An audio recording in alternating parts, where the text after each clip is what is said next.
Hello my dear students, welcome back to your physics class, and today we are continue with the refraction by spherical lenses. तो lenses को हम study करने जा रहे हैं। तो सबसे पहले हम डिफाइन करें lenses क्या होते हैं, how we can define lens। तो आप लिख सकते हो एक definition, lens is a homogeneous medium bound between two spherical surfaces. हाँ, दो स्फेरिकल सर्फेस तो चाहिए, बट हो सकता है lens, you can find a lens which is a homogeneous medium bound between one plane and one spherical surfaces. मतलब एक surface तो स्फेरिकल होगी, सेकंड प्लेन भी हो सकती है, और बोथ द सर्फेसेस में भी स्फेरिकल। तो हम लिख सकते हैं lens is a homogeneous medium bound between the two spherical surfaces. आपने तो लेंस पढ़ चुके हैं जूनियर क्लासेस में, थोड़ा सा इसको हम यहाँ पर पॉलिश करेंगे। अब आपने जो लेंस पढ़े हुए हैं भाई, देखो आपने ये वाला एक लेंस पढ़ा हुआ है, ठीक है। मैंने शेप बनाई, आपके दिमाग तुरंत से आ गया हो क्या है ये, कॉन्वेक्स लेंस। बिल्कुल, यू आर राइट, सही बोल रहे हैं आप, कॉन्वेक्स लेंस।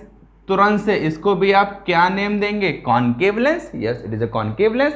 लेकिन अब फिजिक्स का यहाँ जो बेसिक क्या बोलता है, आपने यहाँ से देखा सरफेस कैसे आ रही है, convex spherical.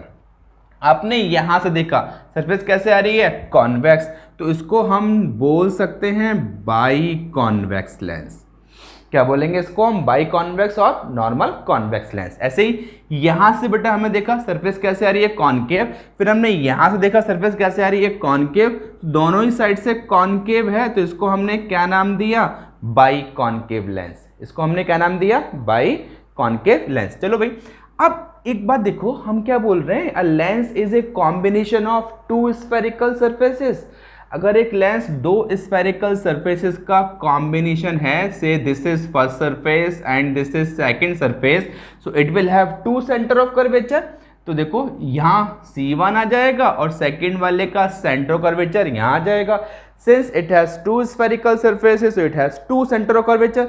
It will also have two radius of curvature. तो पहले वाले केस में आपका R1 R2 इक्वल हो भी सकते हैं और नहीं भी, मे और मे नॉट। लेकिन अगर एक कंडीशन दे दे कि R1 is equal to R2, मतलब जो दो सरफेस हम ले रहे हैं उन दोनों की रेडियस और कर्वेचर क्या है, सेम।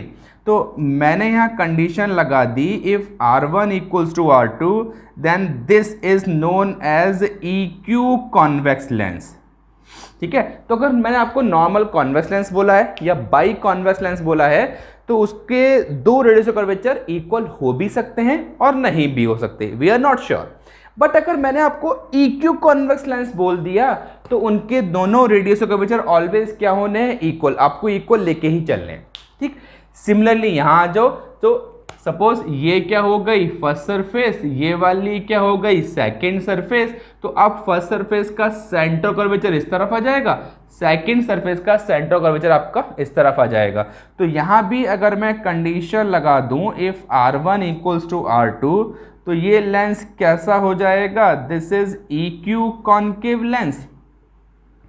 क्या कहलाएगा ये, EQ कॉनकेव लेंस, ठीक है। चलो भाई, अब अगर मैंने ये वाला एक लेंस बनाया, मैंने भी ये वाला लेंस बनाया इस तरीके का, एक सरफेस प्लेन आ गई, एक क्या हो गया आपके पास, स्फेरिकल आ गई। तो यहां से देखा सरफेस प्लेन, यहां से क्या आ गया, कॉन्वेक्स। तो इसका नाम क्या बोल देते हैं हम, this is plano convex lens. Similarly यहां जो एक सरफेस क्या हो गई, प्लेन, और सेकंड क्या हो गई, कॉनकेव। तो इसका नाम क्या हो जाएगा आपके पास, प्लेनो कॉनकेव लेंस। चलो बेटा फटाफट ये भी स्टडी कर लेते हैं, some terms related to lens. सबसे पहले टर्म क्या होगा आपके पास, प्रिंसिपल एक्सिस। चलो भाई, क्या होती है प्रिंसिपल एक्सिस, देखो भाई हम स्टडी कर चुके हैं, a lens is a combination of two spherical surfaces. Since a lens is the combination of two spherical surfaces, so it will have two centre of curvature. Suppose ये वाली क्या है आपके पास, surface, first surface, second surface. तो ये क्या हो गया, C2, ये क्या हो गया, C1। Now write down the definition of principal axis, the line joining the two centre of curvature is known as principal axis. The line joining the two centre of curvature is called principal axis, ठीक है।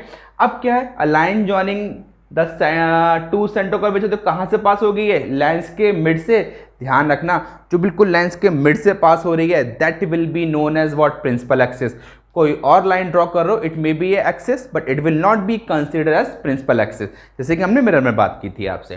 चलो भाई, ये जो central point है, इस central point को हम क्या बोलते हैं? Optical centre.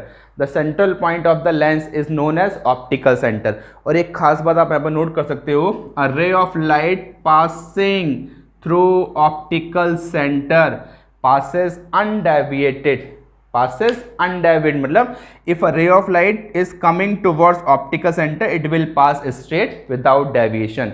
अगर रे ऑफ लाइट ऑप्टिकल सेंटर से पास हो रही है तो वो स्ट्रेट निकल जाएगी, उसमें कोई भी डेविएशन, कोई भी रिफ्लेक्शन वहां पर आपको सीन नहीं होगा। ठीक, थर्ड हम क्या बोल रहे हैं? फोकस।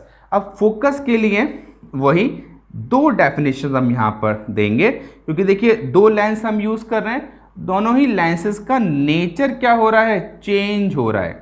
नेचर क्या है? डिफरेंट है। पहला हमारे पास क्या है? Convex lens. Convex lens is also known as converging lens. अब देखिए भाई, आ जाओ, a ray of light coming parallel to principal axis after refraction from the lens the point on principal axis where it meets, इस point को हम क्या बोलते हैं? फोकस।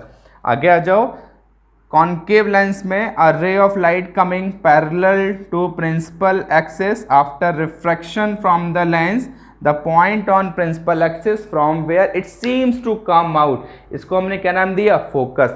बेटा ये जो फोकस है ना, it is also known as principal focus. और कॉन्केव लेंस का ये जो फोकस आ रहा है पहले वाला, it is also known as principal focus. ठीक है, कई सारी बुक्स में आपको या कई सारे प्लेसेस पे आपको सुनने को देखने को मिल जाएगा कि दो फोकस हैं, एक ये वाला फोकस है, इसको F1 बोल दिया, इसको F2 बोल दिया, इसको F1 बोल दिया, सेम डिस्टेंस पे क्या हो गया? F2 बोल दिया। तो वो बेटा सिर्फ रिप्रेजेंट करने के लिए, दो फोकस हो गए, एक लेफ्ट हैंड साइड एक राइट हैंड साइड, उसको रिप्रेजेंट करने के लिए ही वो डिफरेंस किया हुआ है। Otherwise the two focus of convex lens as well as concave lens are at the same distance and have the same nature, कुछ भी डिफरेंस नहीं है, सारी प्रॉपर्टी डिस्टेंस वगैरह सब कुछ सेम है। बट इसको हम क्या बोल रहे हैं? Principal focus. क्यों भाई? एज ए स्टैंडर्ड ऑब्जेक्ट आप कहाँ प्लेस करते हो? On the left hand side, तो obviously after refraction ray of light इस वाले फोकस से पास होगी तो इसका यूज ज्यादा होगा, इसको क्या बोलते हैं हमने? Principal focus.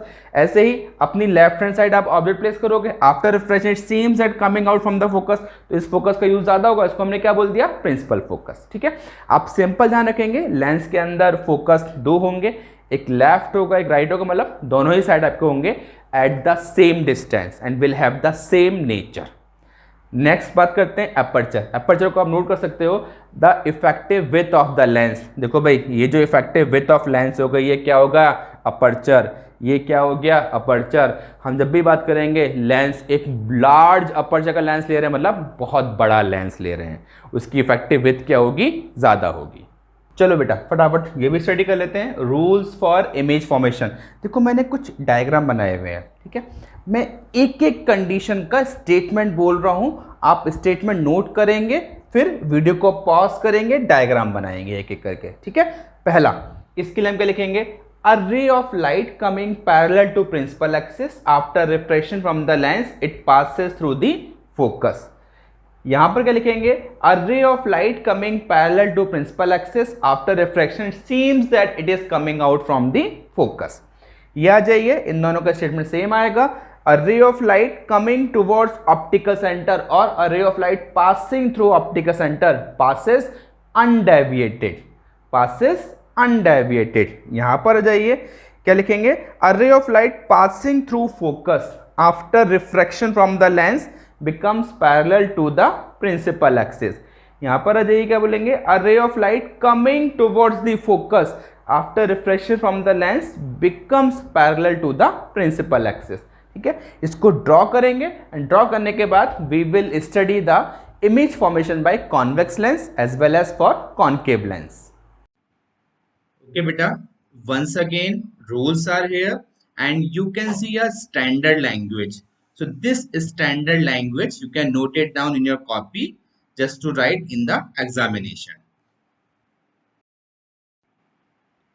Now beta, these are the image formation by convex lens. All the images you have to draw in your copy as per shown on your screen.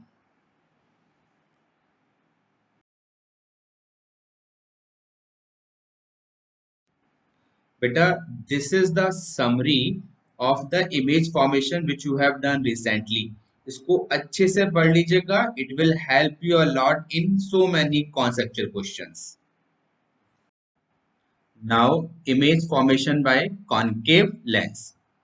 In concave lens, for all the position of object, only one type of image formation is there. Image form will be virtual and erect, and it will always be formed between optical center and focus. This is the final outcome from the image formation by the concave lens. Beta, practice 2-3 times by drawing all the image formation in your copy. It will help you a lot in your board examination. Okay, beta. Thank you and have a nice day.